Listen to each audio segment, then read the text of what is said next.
જય સ્વામિનારાયણ. મહંત સ્વામી મહારાજે 20 ડિસેમ્બર 2018માં મુંબઈમાં કહ્યું હતું, ખબરદાર થઈને એકાદશી કરવી. 15 દિવસમાં એક જ વાર આવે છે, માટે ખબરદાર સાવધાન થઈને કરવી. એકાદશીના દિવસે સૂવું નહીં. અને ત્યારબાદ તેઓ આજ્ઞા કરતા બોલ્યા હતા કે દર દશમે આ વાંચી જવું, ખાલી વાંચી જવું નહીં, પણ મહંત સ્વામી મહારાજ શું કહેવા માંગે છે તે વિચારવું. તો બધા ભેગા થઈને આજે મહંત સ્વામી મહારાજે શું કહ્યું તે જાણીએ અને વિચારીએ. પુરુષોત્તમ બોલ્યા પ્રીતેમાં મહેથાણમાં શ્રી હરિએ એકાદશીનું વ્રત કરવા હરિજનોને મીઠા વચને કહ્યું. એકાદશીનું વ્રત કરવું, બધી એકાદશીને દિવસે ફરાળ ન કરવો, તે ઉત્તમ વ્રત છે. તેમાં પણ દેવ કોડી, દેવ ઉઠી અને જળજીરની એ 3 એકાદશીએ ફરાહાર ન જ કરવો અને આખી રાત જાગરણ કરવું અને આનંદથી કથા કીર્તન કરવા, જેથી મહાપાતક નાશ પામે. કોટી યજ્ઞ જેટલું એક એકાદશીના વ્રતનું ફળ કહ્યું છે. એકાદશીને દિવસે અન્ન ખાય તે માંસ તુલ્ય કહ્યું છે.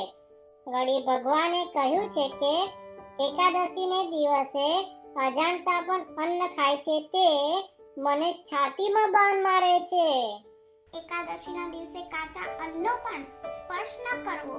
જે રોગે કરીને પરવશ હોય તેને એક વખત ફરાળ ખાવું અને અશક્ત હોય તેને મોટી એકાદશી સિવાય બીજી એકાદશીમાં ફરાહાર ન કરવો. ધોરાજીમાં શ્રીહરિ કહે છે, અમારા ગુરુ રામાનંદ સ્વામી એકાદશી વ્રતને મુખ્યપણે માનતા. ત્યાગીઓની જેમ ગૃહસ્થોએ પણ કંઈક ને કંઈક તપ વ્રત કરવા જોઈએ. એકાદશીને દિવસે અનાજ ખાનારને શાસ્ત્રોમાં ઘણું મોટું પાપ થવાનું લખ્યું છે. શાસ્ત્રમાં કહેલા સર્વ સાધનના અનંત ફળ એકાદશીના વ્રતમાં રહેલા છે.